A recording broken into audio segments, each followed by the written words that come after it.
मैं वापस आई हूँ रौनकपुर के जंगल से।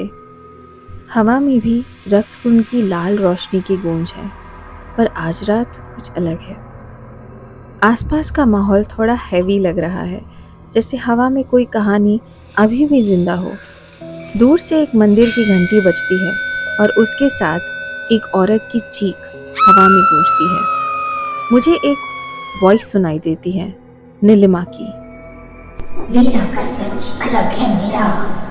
उसका बंधन प्रेम नहीं, एक वादा था जिसे निभाते निभाते उसने अपनी जान खो दी। मैं चौंक जाती हूँ।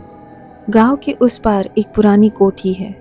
वहां से लाल रोशनी छानी लगती है और हवा में लिखा जाता है, रक्त से नहीं वादे से बंधी। मैं चेन को पकड़ती हूँ और वो हल्की सी गर्म हो गई है। लगता है ये मुझे वहां बुला रही है। मैं धीरे से कहती हूँ, वीरा, मैं आ रही हूँ। कोठी पुरानी है, दीवार पे क्रैक्स, दरवाज़ा आधा टूट चुका है, जैसे यहाँ सालों से कोई नहीं आया। मैं अंदर जाती हूँ, मशाल की लौ हिलती है और हवा में थोड़ी सी सड़े हुए गुलाब की बूंद। दरवाजे बंद हो जाते हैं। मैं पीछे मुड़ती हूँ, कोई नहीं, बस एक धीमी सी सरगोशी।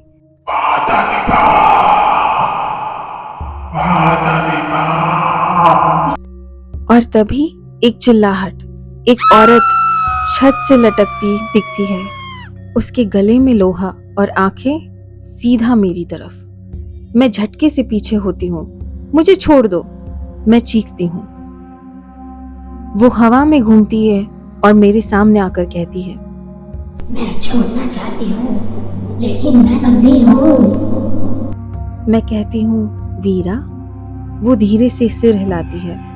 उसका चेहरा बहुत भयानक, पर आंखें इतनी दर्द भरी कि लगता है वो कभी रोई ही नहीं। उसकी आंखों में देखते देखते मैं बेहोश हो जाती हूँ और जब मुझे होश आया, मैं एक गांव में हूँ। 1742 में मैं एक गांव में हूँ। मुझे वीरा दिखती है। वो एक मंदिर में दिया जला रही है। वो कहती है, मैंने वादा किया था, जब तक मेरा पति लौट के नहीं आएगा यह दिया बुझेगा नहीं। रातों रात वर्ष बीत गए, उसका पति कभी नहीं लौटा। लोग कहते हैं वो मर गया, पर वीरा कहती है, चाहे वो जहाँ भी हो, मेरा वादा तो जिंदा है। हर अमावस को उसका दिया अपने आप जल उठता है और एक दिन जब हवा तेज हुई, दिया बुझ गया और वीरा के घर से एक चीख आई। अगली सुबह उसका शरीर मिला, पर आंखें खुली थी, जैसे अभी भी किसी का इंतजार कर रही हो। एक तेज हवा का झोंका आया और मुझे वापस वीरा के मरे हुए रूप के सामने खड़ा कर दिया। वीरा कहती है, मैं मर गई थी, पर वादा नहीं, और उस वादे का फायदा उठाया उसने। मैं पूछती हूँ, कौन? उसका चेहरा मुरझा जाता है। वो जो मुझे प्यार के नाम पे बांध गया। वीरा के ठीक पीछे एक आदमी का शैडो दिखाई देता है। बड़े हाथ, अंधेरे में चेहरा और उसके हाथ में वही हरा नेकलेस। उसकी आंखों में आग है, उसकी आवाज में गुर्राहट। जो वादा तोड़ता है वो मेरी रूह का हिस्सा बन जाता है। मुझे समझ आ गया, ये एक शैतानी आत्मा है जो वीरा के वादे से पैदा हुआ और उसी के साथ बंधा हुआ है। वो वीरा के पैरों में जंजीरें लपेट लेता है और वीरा चिल्लाती है, मीरा, मुझे बचा, बचा मीरा, शैतान मुझे छोड़ दे। ये सब देखते ही डर के मारे मेरा हाथ मेरे नेकलेस पे जाता है और मैं उसे कस के पकड़ती हूँ। एमरल्ड के अंदर से एक हरा प्रकाश निकलता है और मैं कहती हूँ, वीरा, अब तुझे किसी वादे के लिए नहीं तड़पना है। तू अपनी सच्चाई के लिए मुक्त हो जाएगी।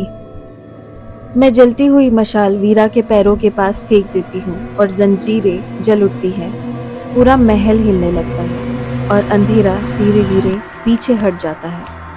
वो शैतान मेरे पास आता है और कहता है, तू सच बोलकर मुझे मिटा नहीं सकती। मैं वीरा की कहानी और जोर से बोलती हूँ, उसका सच, उसका वादा, उसका दर्द, सब। और जैसे ही मेरी आवाज इको करती है, वीरा के पैर की जंजीरें टूट जाती है, वो रोशनी बन जाती है और अंधेरा झुंझलाकर जमीन में समा जाता है। मेरे गले में पहने हुए चेन के तीसरे एमरल्ड का रंग भी शांत हो जाता है। कोठी में शांति छा जाती है, बस हवा में एक मीठी खुशबू, जैसे कोई शुक्रिया कह गया हो। नीलिमा की आवाज फिर सुनाई देती है। मीरा, तूने उन्हें आजाद कर दिया, अब समय तुझे आजाद करेगा। मैं महसूस करती हूँ कि हवा हल्की हो गई और नीचे देखती हूँ, जमीन में रक्तकुंड चमक रहा है। अब लाल नहीं, नीला है। मैं वहां से निकलती हूँ और जब आंखें खोलती हूँ, मैं वापस 2025 में आ गई हूँ। हवेली में अब सिर्फ सुकून है। नेकलेस में अब रोशनी जो है वो बहुत बदल चुकी है।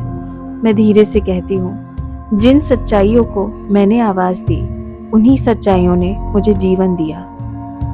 हवा में हल्की सी आवाज में मुझे सुनाई आता है, तू भी मुक्ति पा गई मीरा।